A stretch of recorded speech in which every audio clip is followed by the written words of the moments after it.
London bucket list item done. Some guy just peed on me on the tube. Yep, if you don't know what the tube is, it's kind of like the subway metro system for London. Listen, it's incredible. I love it. It can take you anywhere in London super quick. I love public transportation.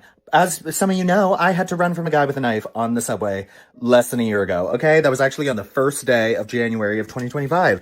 So it never really ceases to keep things exciting. Sorry, I'm gonna have to take my pants off while we're talking about this, but I'm not gonna show you all that. Anyway, I was on the tube. It can be hot on there. There's no AC for the most part. Let me not get ahead of myself. I was able to get a seat. That's kind of rare, okay, for being on the tube sometimes because it can be very crowded. But there was a seat right next to the door, and then there was a guy sitting right next to that seat. And he was asleep. Nothing new. That's not very weird. Like, people are asleep on public transportation all the time. In retrospect, he did look very passed out. Really asleep at the time, okay? Oh, I shouldn't touch. Incredible. Anyway, he was asleep. My sock is also wet. Let me take that off. He was asleep. I was coming back from the gym.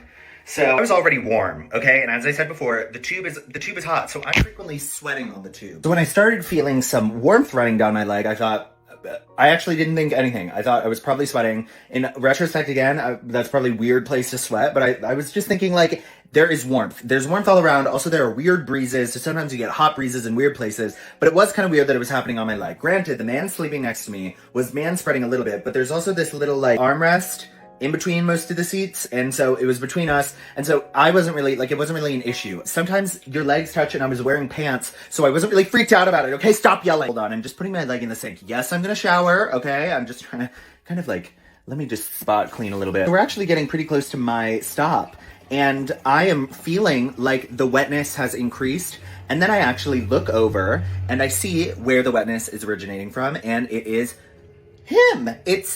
It's him. And this is right when we're pulling up to the stop, so it's good timing, but I frantically stand up, and I kind of go, oh! But I try not to, like, make quite a big deal out of it, because there are other people around, but not that many other people, and I don't know. I don't know.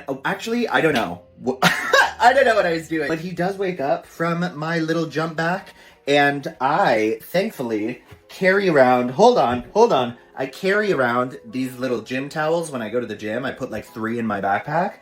And I quickly took one out of my bag. The doors were opening, so I was gonna have to go soon. I quickly took one out of my bag, handed it to him, and I said, I think you spilled something.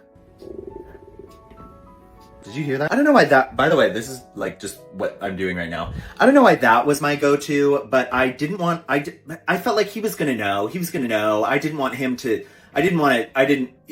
that's what I said. Then I got off the train and started kind of like walking home, and I thought, what are all these people thinking with this wet spot on my leg? And then I thought, this is London, they're probably thinking,